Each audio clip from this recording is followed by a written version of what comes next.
What's up, guys? What's up, man? We are glad you guys are back. It's Bible study with Paul and Steven. I'm Steven. And I'm Paul, man. And I'm so glad you guys are here. So cheesy.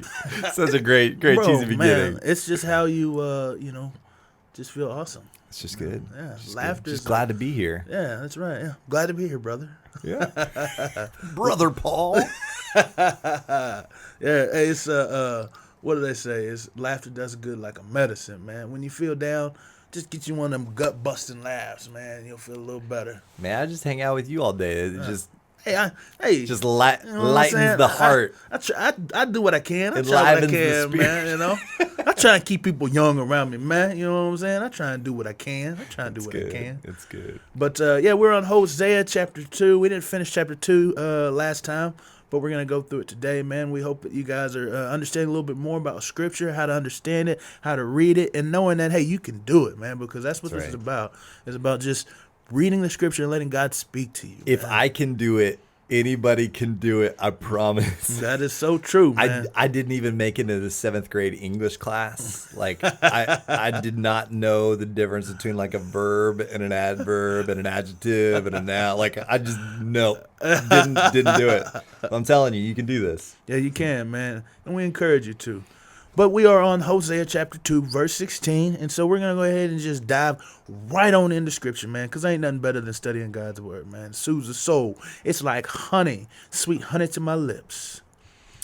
It will come about in that day, declares the Lord, that you will call me Ishi and will no longer call me Baali. For I will remove the names of the Baals from your mouth, so that they will be mentioned by their names no more.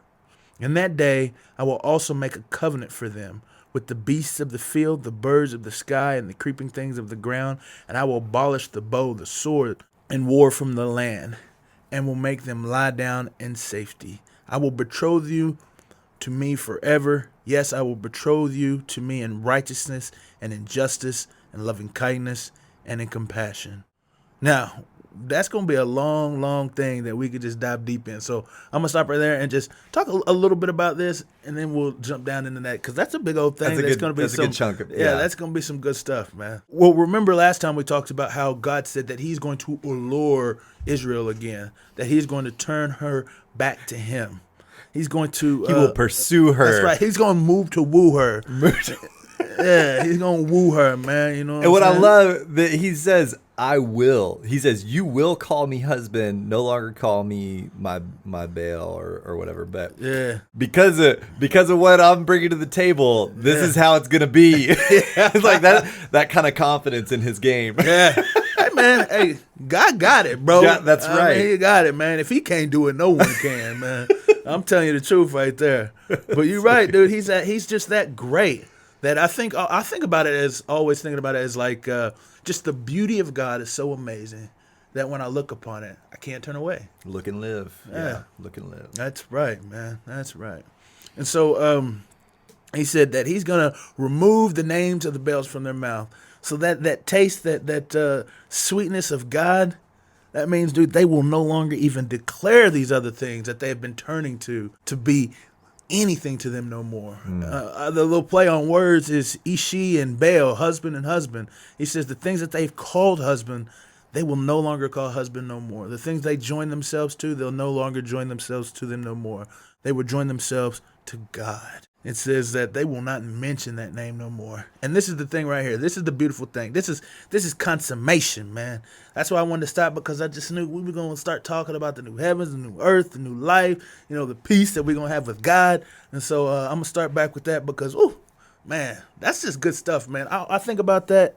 Sorry, I'm going off on this, man. But so is that when he says in 16 and 18, in that day, on that day, like he is talking about consummation, like culmination. It's a already not yet. Yeah. Because that day, like Paul talks about, it says that it has started the day that Christ has came to this earth. Yeah. Literally speaking, it started the day that Christ rose from the grave. Is that rose from the grave? That's the day it started. Paul, you know what this reminds me of? how when the Apostle Paul, not you,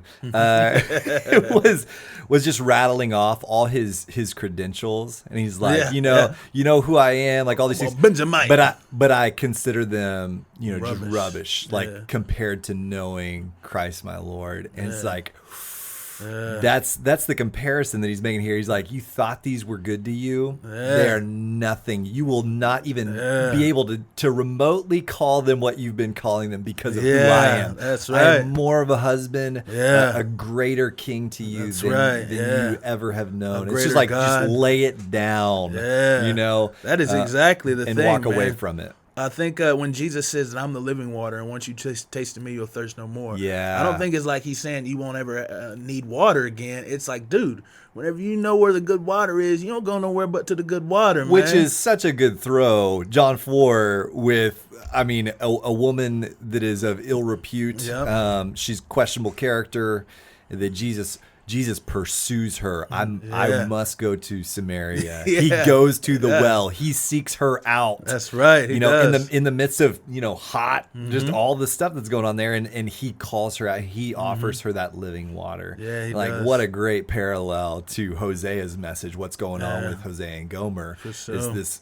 this especially love that the pursues. undesirable. Yeah. Gomer definitely is undesirable, man. In a way, Samaria is actually part of the kingdom. They're just mixed. And that's why they were hated so much, because Samaria is actually the capital of the northern kingdom. And so they were split here, the northern and the southern kingdom. But God pursues his people. Yeah. And in that time, they were mixed, and they were talking about how they served some other gods and stuff as well. And so when he does go to that Samaritan woman and declares himself to be who he is, and she recognizes it, that is just a picture of this, man. Right, yeah. It's like, dude, he would pursue his people, man, because he loves them, dude. But yeah, let's go and read. It says, in that day, I will also make a covenant for them with the beasts of the field, the birds of the sky, the creeping things of the ground, and I will abolish the bow, the sword, and war from the land, and will make them lie down in safety, man.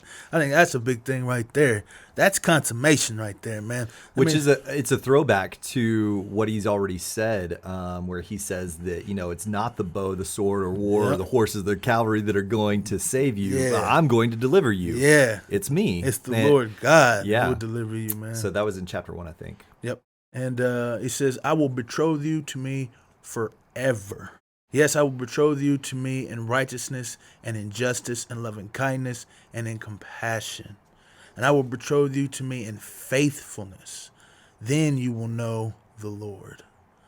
Man, see, it's funny because he says he's going to do all these things. It says, then you will know the Lord. Mm-hmm. So all of these things is about God's glory. He's like, he wants you to know, like you said earlier, that there is no other thing that even can be a husband, a master, a God that I can be. You will really, in comparison. Yeah, there is no way that this can be. It says, then you will know the Lord. You will truly understand and know who he is, because it's about his glory in the end, man. Yeah. I think one of the most powerful scriptures to me that when I think about God's glory is that he says he will do all things work together for our good.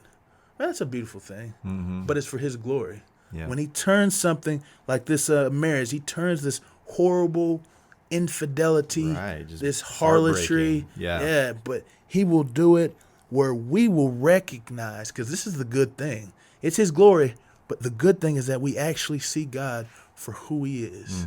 We get to know him. That's wonderful. And it also says, I will betroth you to me forever. Man, there's just something so just comforting in knowing that it's everlasting. The goodness that he is, that he says he's going to be able to abolish the bow, the sword, and the war from the land, that there is going to be peace. But it's not that there's going to be peace, but the person who created that peace, we will be with him forever. Yeah. So that means that's a continuous peace that we're going to have, man. And I think also it says that it's in faithfulness too.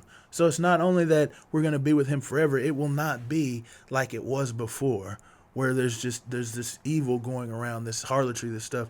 It's going to be a faithful love, and he is proving that because he's still pursuing her. He's still moving with her, man. So it's just amazing to think that we're going to be with God, the one who creates peace, is going to make a covenant with us, that we can be with him forever, despite the things that we've done. and that it is going to be faithful to us. It'll be just, it'll be righteous, it'll be love. See, love and kindness is actually hesed. And that hesed is just some kind of love that I think we don't even recognize sometimes, because the marriage that we have today, it's like they dissolve so easily. But what this is, a covenant love, which means that he will abide by all the promises, which goes back to that promise that we talked about earlier. But he will abide by all of those promises. He will be faithful in what he has said he will do. Yeah. And then we'll recognize and we'll know who God is in his wonder and his splendor and his glory, man. That's good. So it says, it will come about in that day that I will respond, declares the Lord. I will respond to the heavens, and they will respond to the earth, and the earth will respond to the grain, to the new wine, and to the oil, and they will respond to Jezreel. I will sow her for myself in the land. I will also have compassion on her who had not obtained compassion. And I will say to those who are not my people, you are my people. And they will say, you are my God. Whoa, man. You know what I'm saying? I don't know, because chapters and verses weren't in the original text, but I do know that whoever did this wants to end on a high note. I was gonna say, you could just like, okay, wrap it up, everybody. That's great. Because, man, that's awesome, man. He says, we're going to end on the fact that I'm going to call you my people, and you're going to call me my God. And we talked about that in a couple episodes ago, man. And that's one of the biggest themes of the Bible, is that he says, it starts with Abraham. He says that I will be your God and you will be my people, man. This is something, if they heard that they would rejoice, because this is a promise that was given to them as the people of Abraham. But again, like we talked about before, he's not saying this to a people that he has already called to himself. He's saying those who were not my people. He says, you are my people. So this is just a seed of the gospel, a little plant, a little foreshadowing, a little foretaste of what's coming. And just a wild thing to think about is, like, you know, Hosea's kids that go by these names are hearing this message, you know, and like they've seen their mom's behavior going on, but that Hosea is declaring this, you know, he's showing this to the kids in such a vivid form that it is personal. It is always personal. This impacts lives, and this impacts us, that God would look at us and say, you know, I'm going to sow you in the land for myself, and I will have compassion on those who have no compassion, and I will call you my people who are not my people, and he will say, you're my God. And that's just awesome, man. Like, it's personal. It is meant to be. It's intimate. Intimate. I see everything that you are and you have been, and I am calling you out to me. Like, I am taking possession.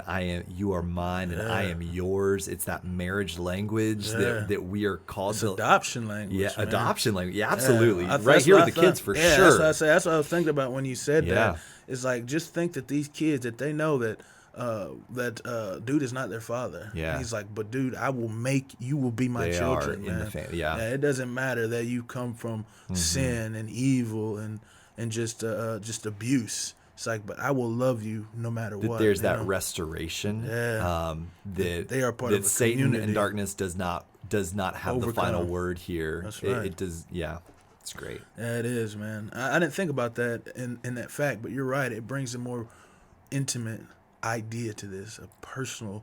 I remember, I think last episode you were talking about how that these are real people, real events that happen, man. Yeah. And it's just think what it would be like to be seen as not mine. That's his name. Right. It's like, you're not mine. Right. Yeah. Where do I belong? Where do I fit? Man, I don't know if you ever struggle with that kind of stuff, but that's a big deal, man. Identity is a huge deal. It's called junior high, I feel like. Like, everybody goes through that. It's like, man, who are my people? Where do I fit? What is my identity? And I mean, you see all these expressions of it within culture where people are just craving to have that security. And what God says here is there is eternal security that you will know without a doubt that you are loved. You have a God who has compassion, and you belong with him. Yeah. Like, you are my people. You are mine. Like, he is, like, in relationship to anything else in the world, like,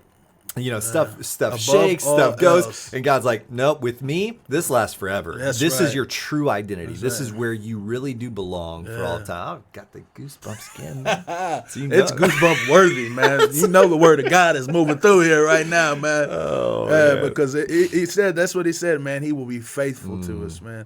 I be thinking about Paul, and I think it's in Timothy, but Philippians. He says that he will remain faithful even if we're faithless, and that is this right here, man. Wow, yeah. Is that he remains faithful? Boy, that's some powerful stuff, man. That's good. some powerful stuff. We're on Hosea chapter 3, guys. Let's go. We got time? Yeah, we got a do few it. minutes left. Let's do it. Yeah. Tackle a whole chapter. Yeah, Five verses. If we stop talking, long. let's do this. And then we look at the first verse, and it'll be like super deep, and we'll have to go from top. I see something about raisin cakes. You know I can't help myself when it comes down to some raisin cakes. So Hosea chapter 3, verse 1, it says, Then the Lord said to me, Go again, love a woman who is loved by her husband, yet an adulteress, even as the Lord loves the sons of Israel, though they turn to other gods and love raisin cakes. Boy, that's something else, man. He's like, go get a woman just like Israel. And it says that they have turned away and loved raisin cakes. It's like, dude, they think something is so savory and so sweet, man. That's, whew. So, Now, I have not done any sort of historical background work on this at all, but isn't the raisin cakes something associated with the Baal worship?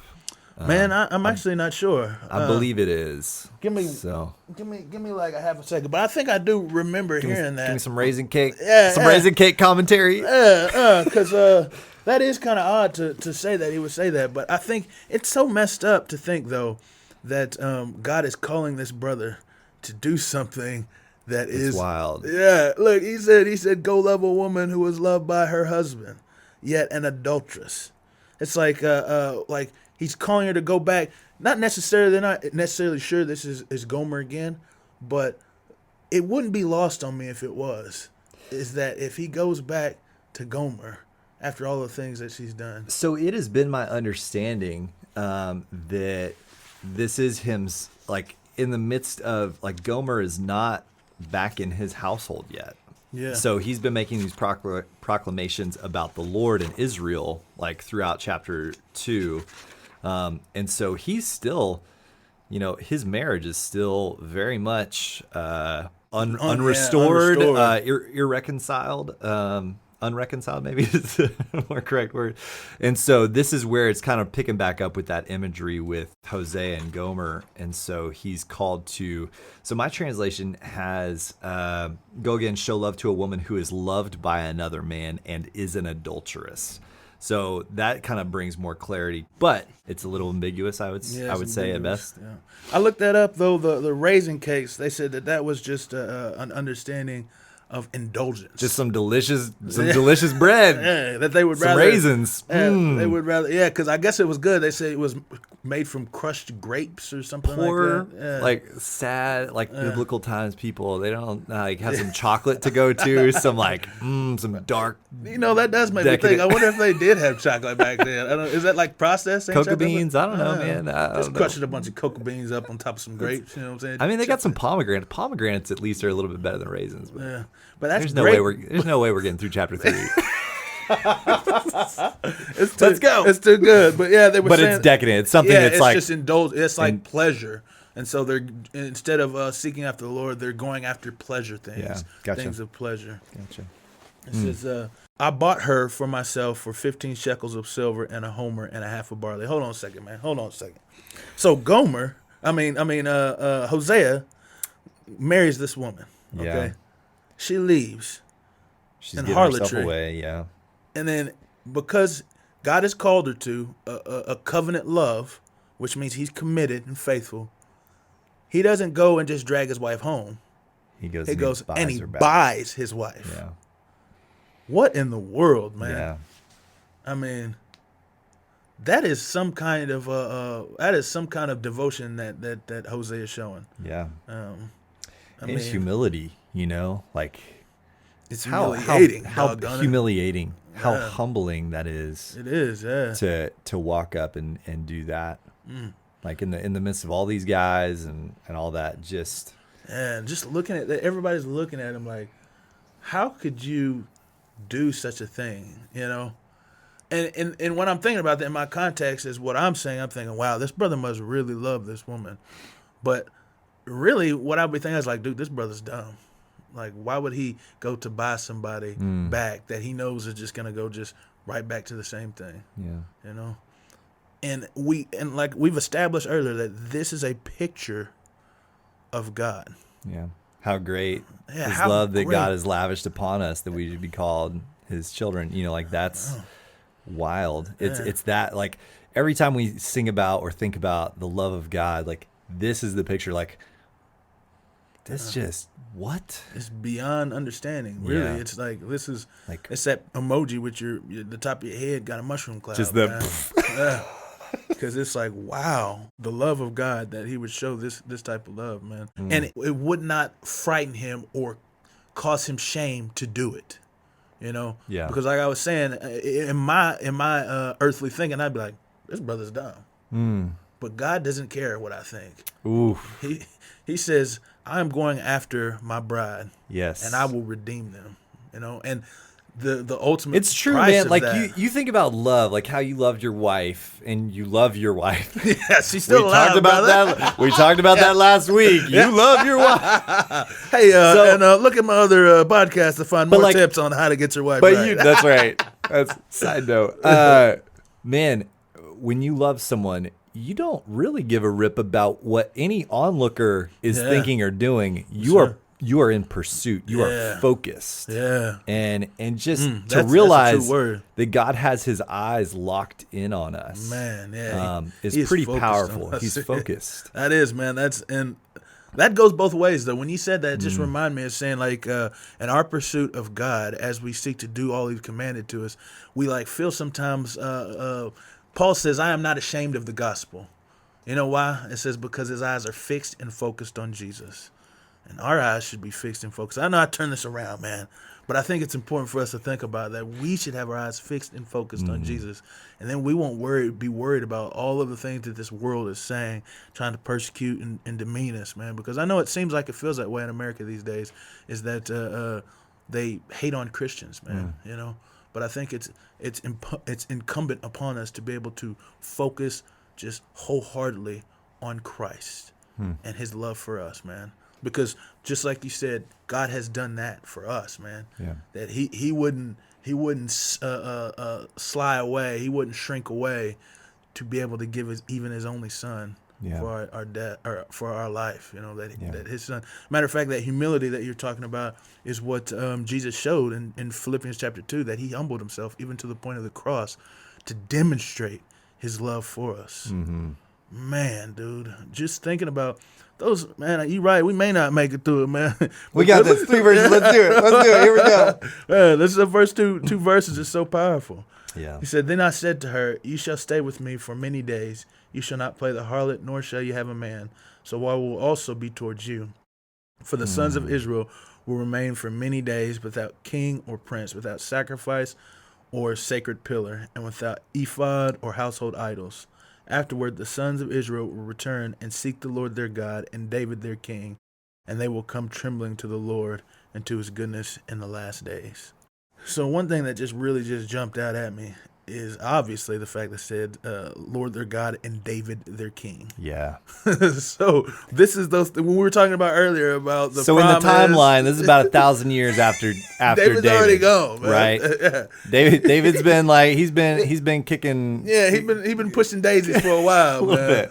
Yeah, But- so there is something bigger that's going on here. There's something that Hosea seems to understand and recognize. Yes. That there is something in the future that will bring about this connection, this remarriage, this covenant love will be restored, and it is through their king.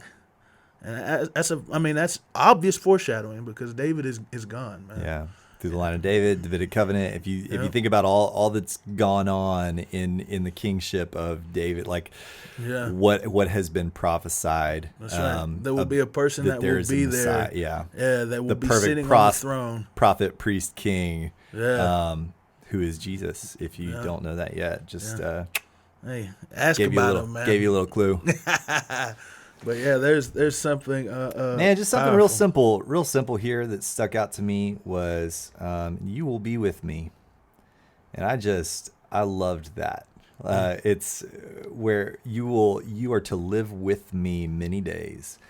And man, that's the heart of God. You see that within, Israel when he brings him out, that he dwells among his people, like in the middle of where how the tribes are broken up and located. Yeah. He's in the middle of That's it. right. He is the midst of his people. Yes. Yeah, that's a powerful thing. It reminds me of in Psalms where it says that Yahweh inhabits the praise of his people. Yeah. Man. I mean, he is living amongst us. Even more so when I just think about that, because when we think about where the Spirit of the Lord is residing now, where he lives. That's right. He is dwelling inside of us. Yeah. A place where his people. Yeah, his people. His people, man. who were not my people, are now his people. Where he lives. We're here. So God is in us, man. I mean, wow, wild. dude. The Pretty presence wild. of the Lord is with us, man. Yeah. He is dwelling with us. And that is what he means when he says that not only will he be our God, but we will be his people, man. That is a relationship. He says we will be sons of God, man. That is amazing, man. That is amazing. But yeah, we are at that end. We're at that end, guys, man. So we appreciate you guys for listening. And we just hope that you are enjoying this as well as learning something from it. Just how to read the Bible, study the Bible, and applying it to your life, man. Because, man, I think we talked about, I hadn't said anything directly like we will apply this to our lives. But the ideas that we are coming to is just growing in us about the grace that God is showing, the love and the faithfulness that he has. And those are things that we should remind ourselves of, especially today when we talked about that identity, man, is we find ourselves in who Christ is, who God is to us, that we are his people. And if we remind ourselves of that daily, I guarantee that you will walk with more joy and you will live with more passion for the one who would buy you with his own life after we have hated and dismissed him, man. We appreciate you guys for listening. We'll see y'all in the next episode.